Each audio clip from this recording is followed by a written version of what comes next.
Well, I'm pretty sure that this situation might kill your MacBook Air. It is a difficult repair, so let's go and see how we'll deal with it. I am Yanis from Any Repair, and today we'll go through a MacBook Air A1932 that came to our lab dead. Let's go and see what did this damage. This is the MacBook. I'm always tender with these machines. Let's go and see. It only has two USB-C ports for charging. And if we open the board, disassemble the board, we can see that this Type-C FPC connector is burned. Let's go and remove this burned FPC connector. The difficult thing is not to remove it, but to install it, because it is a burned one. We will not ruin anything. So let's remove it quickly. Be aware not to rip any pads, not to rush the desolder by pushing or whatever can cause a rip pad. We will clean with the flux. We will add some fresh solder. But first, we must remove the old one using the wick and our soldering pen. We're trying to make the pads as flat as possible, as clean as possible. And the difficulty of this repair is not something like we must read schematics or we must understand the board view and the sequence or something like that. The difficulty of this repair is that we must solder a connector that is plastic inside and outside has a sealed metal that must be soldered too and not ruin the port, the new port. So it is more than skill than electronics, but it's a difficult one, believe me. It's a difficult one. I think it cannot be done from the bottom of the board. It must be done from the upper side of the board. We are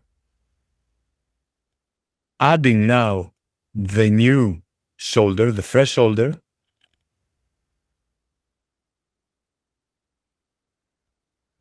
As we have the pads as flat as possible, we're cleaning with isopropylic.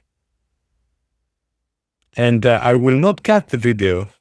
I will leave it. I will leave the alignment process and the soldering process to be as original as possible, because a lot of times, many times, the connector fly away from the board because the airspeed was high, and it is not possible to solder this FPC connector. I'm waiting, of course, for your comments if there is another way or something I didn't, I haven't mastered yet.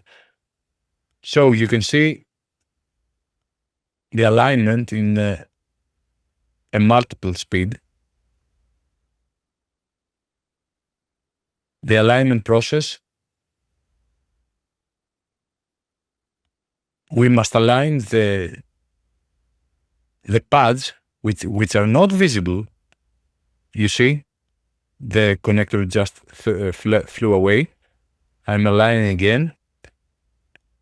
The pads and the pins are not visible, so we cannot just go there and touch them with our soldering pen. So we must align them perfectly and just watch them beneath the metal shield on the edges of the port and see if they are attached properly on the pads.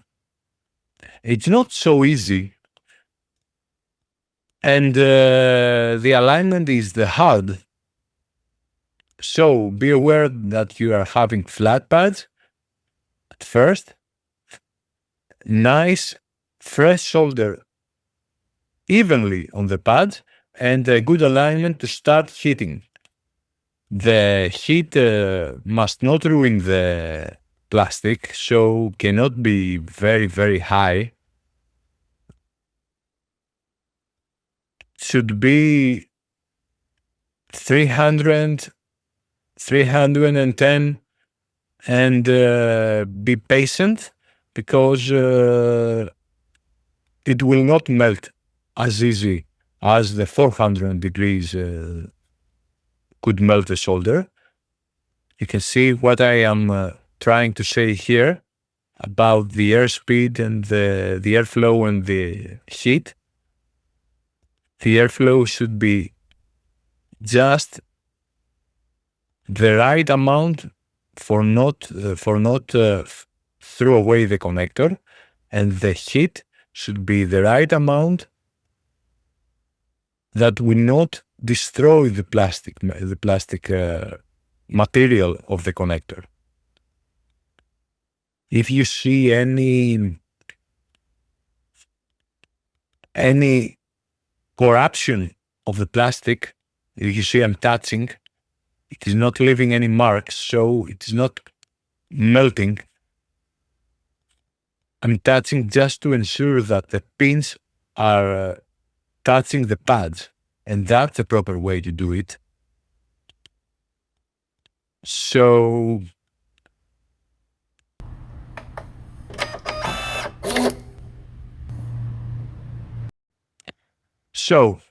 I have put the motherboard back, but I didn't clean it, and I will now. And I will do after that a second reflow of the for the port to connect properly, because I saw some pins were not attached properly. With my microscope in an angle, I saw that. So let's go and sheet the port again. I will clean firstly the old flags.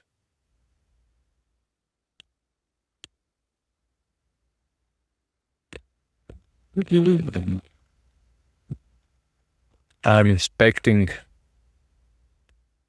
the pins, which are not properly attached. Not all of them are properly attached on the pads.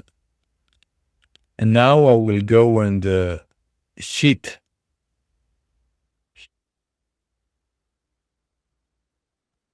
the port again.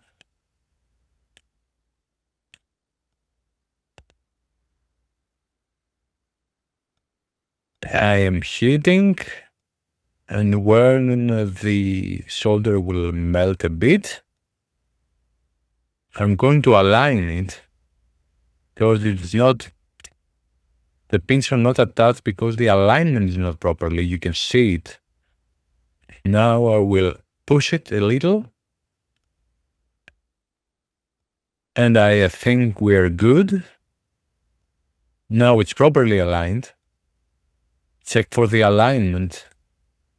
I said it before, but you saw that I didn't manage to align it, unfortunately. Now it's okay. I will plug from another model the Type-C connector, because I don't currently have the A1932 Type-C connector.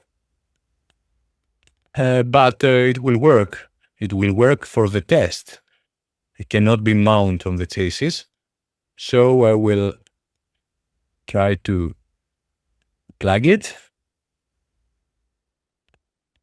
And with my finger, I will press it because the cylinder is somewhere and I cannot screw it back. I will go to the overhead camera. I will hold the connector with my hand and I will plug the charger. The charger is switching. I'm not pressing firmly. Let me press a little bit more.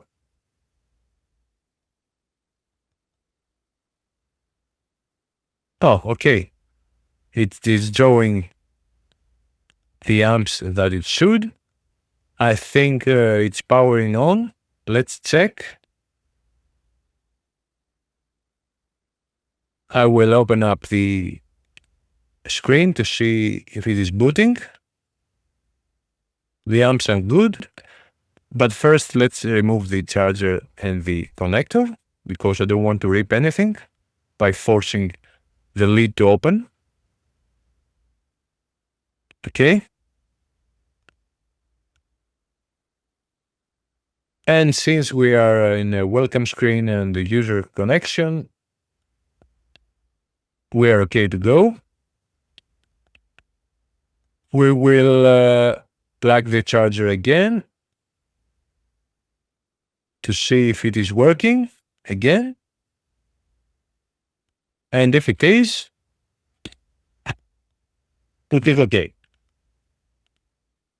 It is very pleasant for me fixing things. It's very pleasant for me reviving notebooks and electronic devices and return it to customers. If you like this too, browse our video content and we will talk again in the next video. Bye.